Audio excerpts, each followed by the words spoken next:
Fueron momentos verdaderamente muy feos.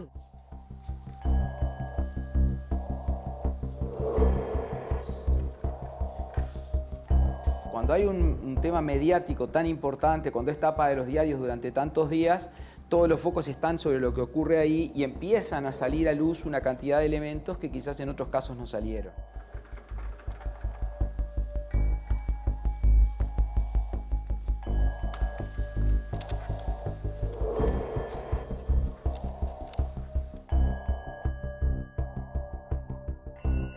Eso dispara un espectáculo de circo. En marzo de 2012, una noticia revolucionó a la sociedad uruguaya. 2 enfermeros confesaron el asesinato de varios pacientes. Esto desató un espectáculo mediático que llevó a una inquietud social y a una gran necesidad de respuestas.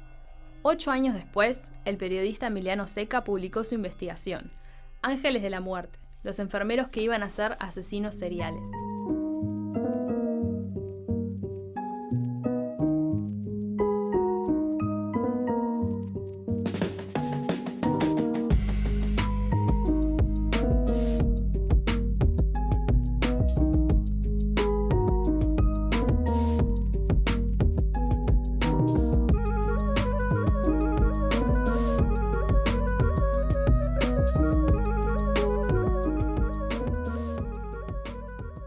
Hola Emiliano, ¿qué tal? Bienvenido a La Madeja. Muchas gracias por acompañarnos. Muchas gracias a ustedes por la invitación. Un gusto para mí estar acá. El 18 de marzo de 2012, El País publicó una noticia con el titular Enfermeros detenidos por decenas de muertes en CTI. Contanos un poco cómo fue ese primer día del caso y los que siguieron.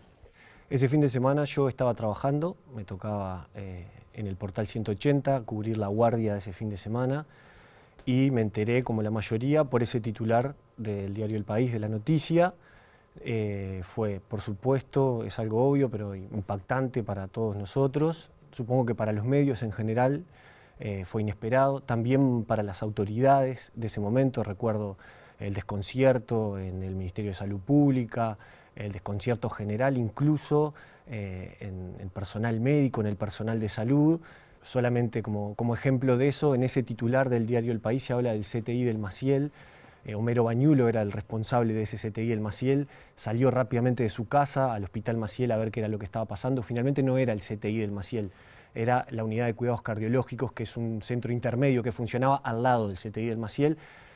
Con esto quiero decir que fue confusa la información, pero impactante ese titular, es lo que recuerdo un poco de aquel fin de semana, de aquel día, fue el domingo que salió esta noticia.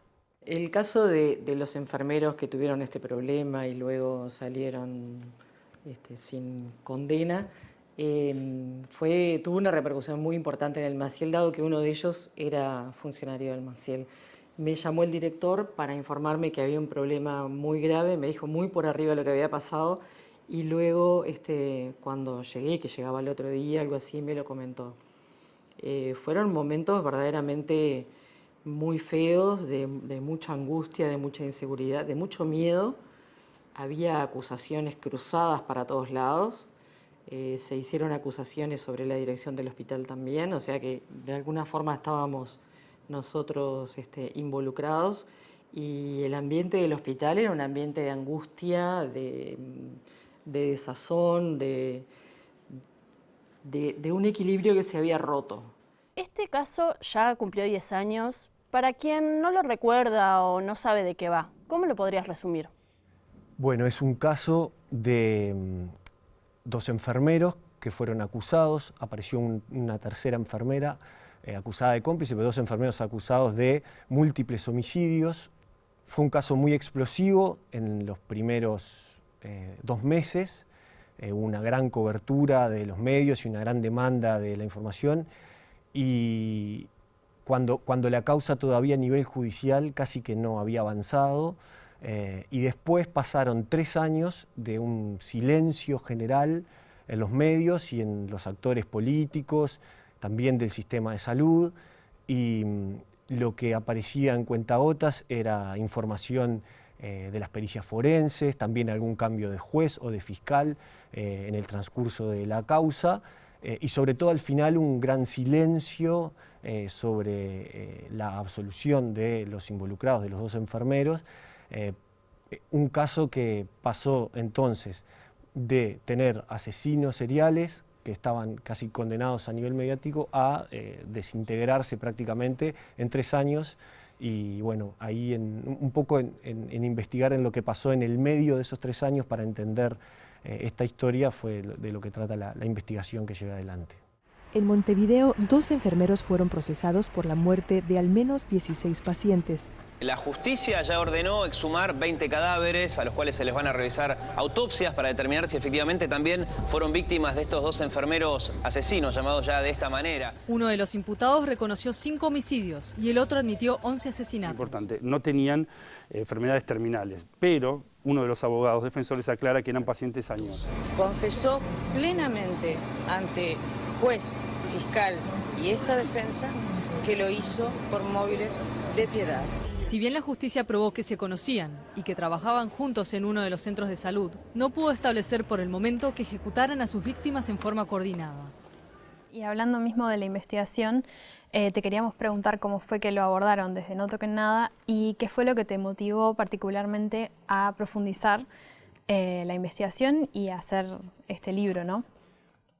Una vez que el caso se termina en el Tribunal de Apelaciones en el año 2016, yo tenía la información desde el expediente hasta los testimonios y lo que decidí fue volver a pasar por esa historia, volver a ver el expediente, a conversar con los involucrados y a partir de ahí sí se da una construcción que es un poco más personal, que tiene que ver incluso con el resultado del libro, que quizás no es del todo parecido a lo que pasó en No Toquen Nada, aunque tiene ese piso. Y ahí sí el rol que tuvieron mis compañeros de No Toquen Nada y otras personas que decidí consultar para hablar sobre este tema, es más bien una mirada final de críticas y de comentarios, pero ahí sí la responsabilidad de lo que hay en el libro sí me corresponde asumirla a mí. Emiliano, este fue un caso muy largo, ¿verdad? Duró 4 años y además fue un caso muy complejo. Vos estudiaste el expediente, que bueno, de hecho lo tenemos acá, una copia del primer tomo de los 4 que hay. Y bueno, te quería preguntar, ¿cómo podrías describir el proceso judicial a partir de tu investigación? El valor en todo caso de hacer ese recorrido por el expediente tiene que ver con que uno puede ver y conocer las declaraciones de los testigos directamente.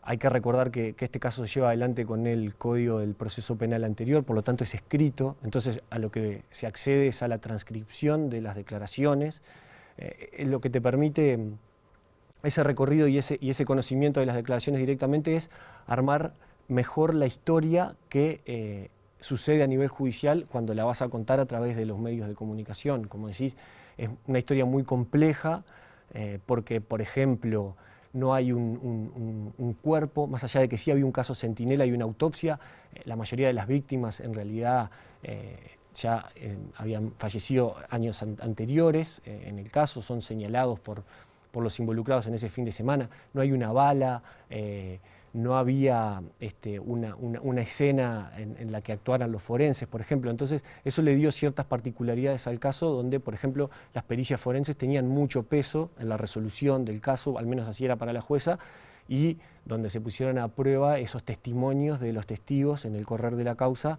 que también es un expediente muy pesado de seguir y de entender, pero vale la pena para poder entender dónde se dan los quiebres en esta causa y que permiten esa especie de disolución del caso que en esas primeras semanas parecía resuelto.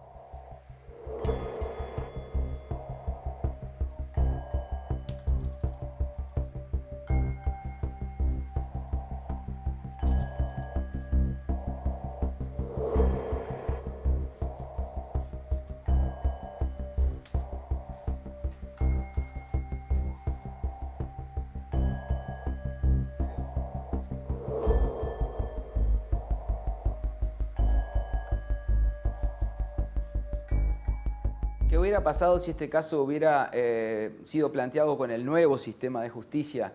Bueno, en primer lugar, quizás hubiera podido acceder toda la prensa y toda la sociedad a lo que ocurriera durante la audiencia de formalización, que es cuando se comienza el proceso penal, y por otra parte quizás hubiera sido más fácil comunicar a la sociedad que para poder condenar a una persona se requiere tener plena prueba, que no basta simplemente la confesión y que el sistema está construido en base a las garantías que tiene el imputado sobre la idea de que para que alguien termine condenado requiere esa plena prueba. Ahí hay un debilitamiento sistemático de lo que uno podría entender es la arquitectura misma del lenguaje político. El lenguaje político nunca es un enfrentamiento de uno con otro, jamás. Siempre hay un tercero que está funcionando como la promesa de una síntesis o como vos quieras. Ahora, ese tercero, por lo regular, está institucionalmente representado por el Estado. El Estado, para el caso, es el Poder Judicial.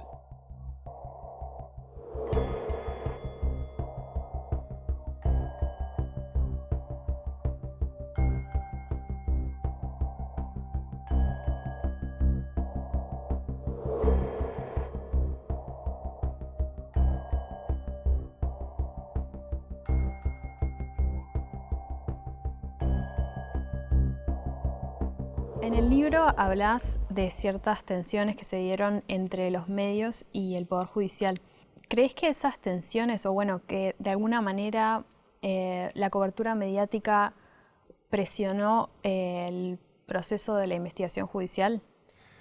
Yo no sé si los presionó, lo que sí puedo decir es que conversando con algunos de los protagonistas de esta historia, por ejemplo, en el caso de los forenses, cuando se conformó una junta médica de 3 forenses para analizar las 15 historias de esas potenciales víctimas de los enfermeros. Los forenses ya conocían la historia a través de los medios de comunicación, sabían el peso que tenía ese caso y así lo cuenta uno de ellos de la conversación que tuvieron cuando cuando se juntaron por primera vez para trabajar en esta causa. También lo dice la jueza cuando tomó la resolución que tomó de la absolución de los involucrados, que se reunió con su familia y les dijo que iban a decir cosas de ella que quizás no le iban a gustar a sus familiares. Con esto quiero decir que no es inocuo lo que sucede en los medios y el efecto que eso tiene en el sentido común que se genera en la gente cuando se hacía mención a este caso. Y después hay otra cosa que dice Santiago Pereira Campos, que plantea que el juicio en los medios de comunicación es el juicio más rápido y el que tiene menos garantías, que eso se da en las clases de Derecho. Bueno, eso tiene mucho peso también porque se resuelve rápidamente una historia, al menos para la población que se acerca al caso. Este es un caso típico de eso que sucedió. Y los caminos del Poder Judicial o los caminos de un juzgado suelen ser más lentos y se supone, yo creo que sí, que son con más garantías a pesar de los problemas que pueda tener. Cuando existe un caso tan mediático, existe como un deseo popular de obtener una condena. Está estudiado que desde el punto de vista de las sociedades, cuando hay un delito de esta naturaleza, todos se sienten de alguna manera pasibles de ser víctimas de ese delito y hay una tranquilidad social cuando se encuentra a un culpable. Entonces, sin duda que se va generando una presión social sobre los diversos actores del sistema para encontrar ese culpable. Ahora, también es cierto que los actores del sistema saben muy bien que necesitan la plena prueba. Entonces, a medida que se va avanzando en la investigación y no se van encontrando pruebas suficientes, se pueden generar cambios en la carátula para decir, bueno, no puedo ir por el delito más grave, no puedo ir por todas las personas, voy por un delito más leve o voy solo por alguna de las personas. Emiliano, en el libro se puede ver que consultaste con varias fuentes, e incluso se puede ver que tuviste dificultades para acceder a algunas de ellas, como lo fue el Ministerio del Interior.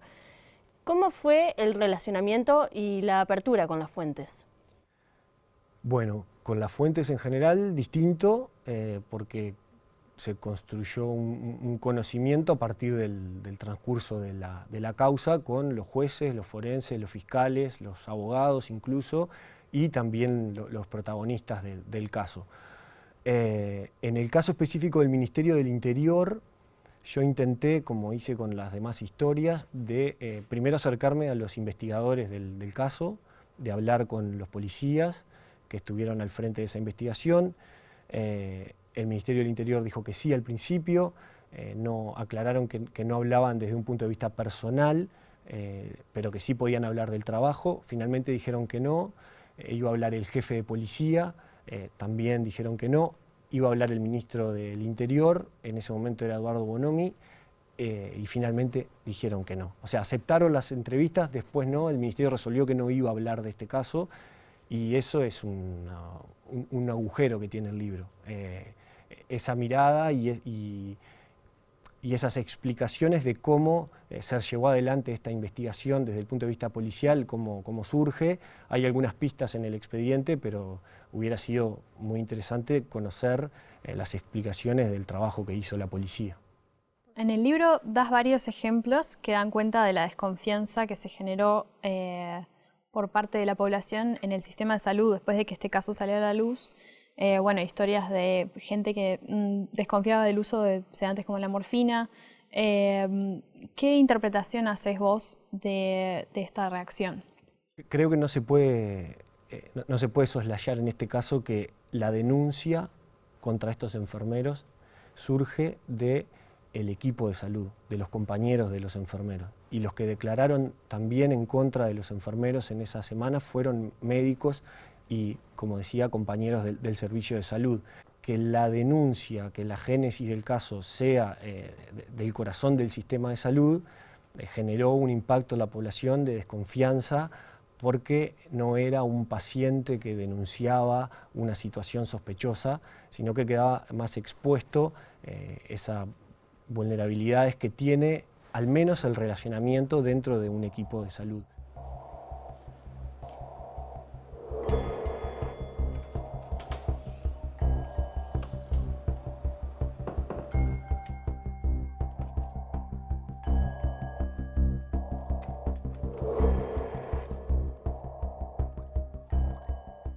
Familiares de pacientes comentaban que el enfermero cuando iba al baño había pasado frente a la sala donde estaba su familiar y que justo había muerto y que capaz que había hecho algo. Y teníamos un alto así de denuncias que tuvimos que leer, investigar y estábamos todo el día acá encerrados y en ninguna se probó absolutamente nada. Este fue un caso en el que como que confluyeron los intereses de muchos grupos de poder, instituciones, personas, tanto a nivel político como judicial, sanitario y los medios también. ¿Qué rol te parece que juega el periodismo en este escenario de conflictos de interés? Lo que pienso ahí es que exista una especie de escepticismo crítico, que no es nihilista ni desconsiderado, sino que pueda posicionarse en un lugar de preguntar y de mirar qué es lo que dicen esos actores y cómo juegan, pero desde un lugar más llano, que es el que ocupa el periodismo. Es un oficio muy poco sofisticado. También hay que lidiar entonces con los propios conflictos de interés que puede tener el periodista dentro de este asunto. El rol que puede jugar el periodismo, en todo caso, debería ser, y no sé si pasa, pero debería ser no echar más leña al fuego en este tipo de situaciones y quizás hacer una especie de pausa para mirar dónde puede hacer las preguntas o poner el ojo en un caso tan complejo como era este.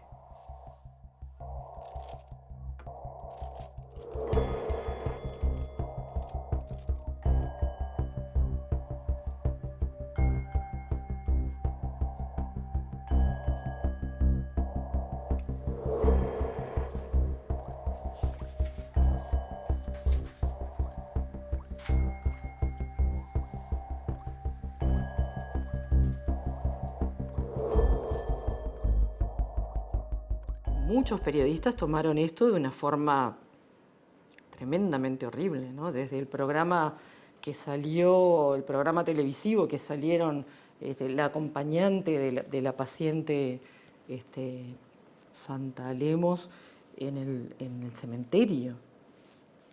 Una locura fue todo eso.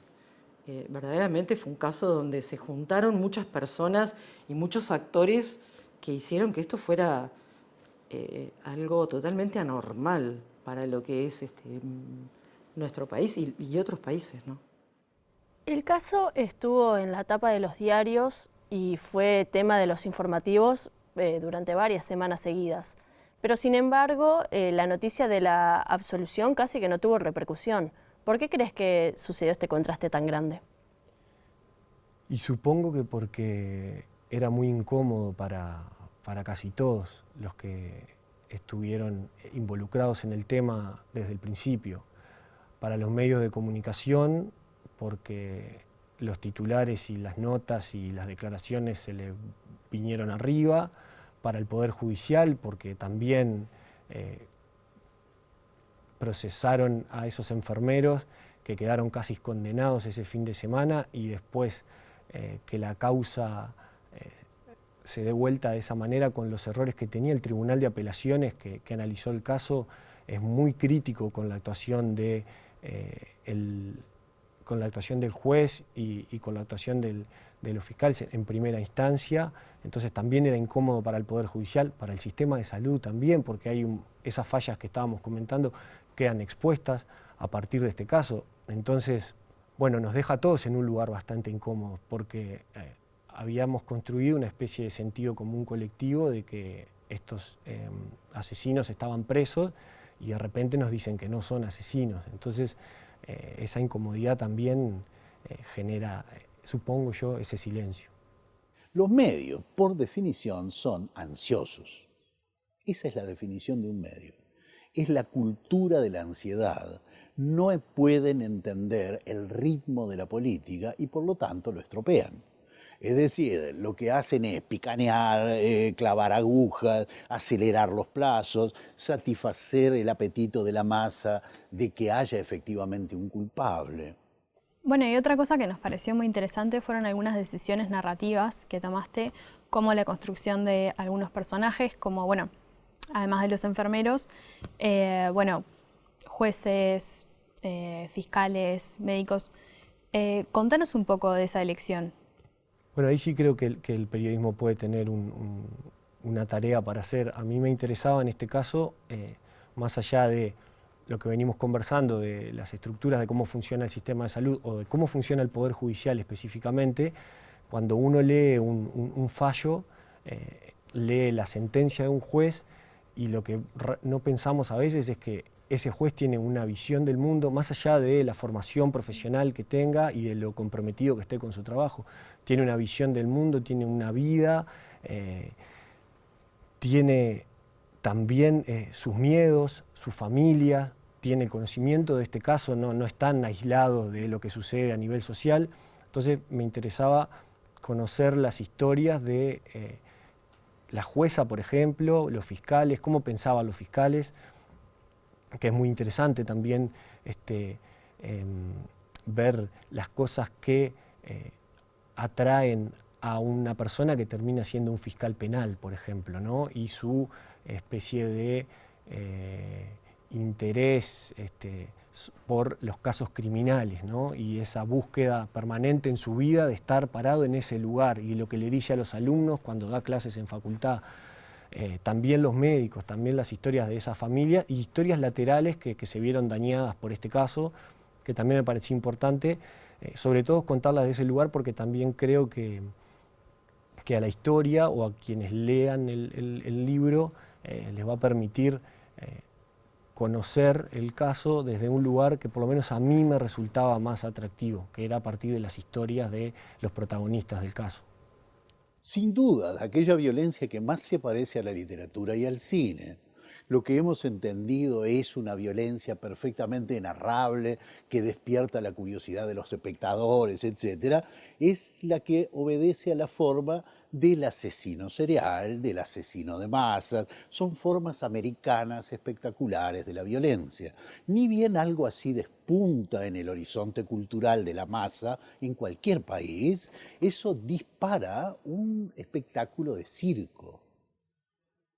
Es decir, el asunto no es que, digamos, el caso sea circense.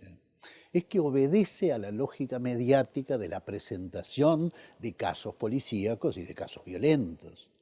Y como para ir cerrando, Emiliano, en el libro planteás que muchas veces en los casos judiciales se dice que la verdad está en el expediente, pero en este caso dejás entrever que no fue así y que de hecho cada vez que investigabas más dudabas. ¿Cómo manejaste estas dudas y qué tan difícil fue el acceso a la verdad? En el Código del Proceso Penal anterior existía una figura que es la figura del receptor. Es un testimonio y una historia para mí muy importante que aparece en el libro, porque él cuenta la manera en la que trabaja y la manera en la que se construyen esas declaraciones y lo que pasa alrededor de esas declaraciones cuando se están llevando adelante, las conversaciones que pueden existir con un abogado, que pueden existir con el juez, negociaciones. Ese es solamente un punto. La frase de que la verdad está en el expediente es una verdad judicial, que quiere decir que lo que importa es lo que sucede en ese lugar.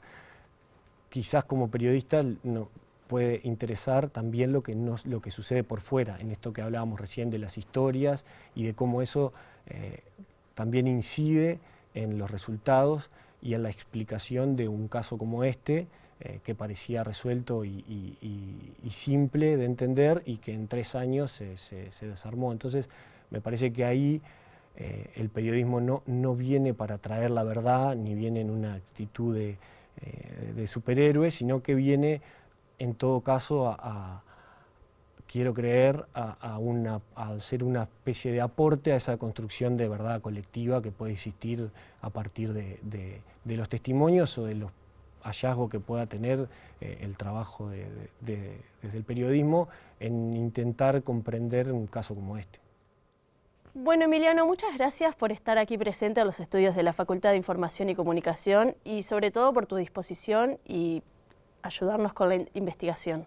Muchas gracias a ustedes por la invitación.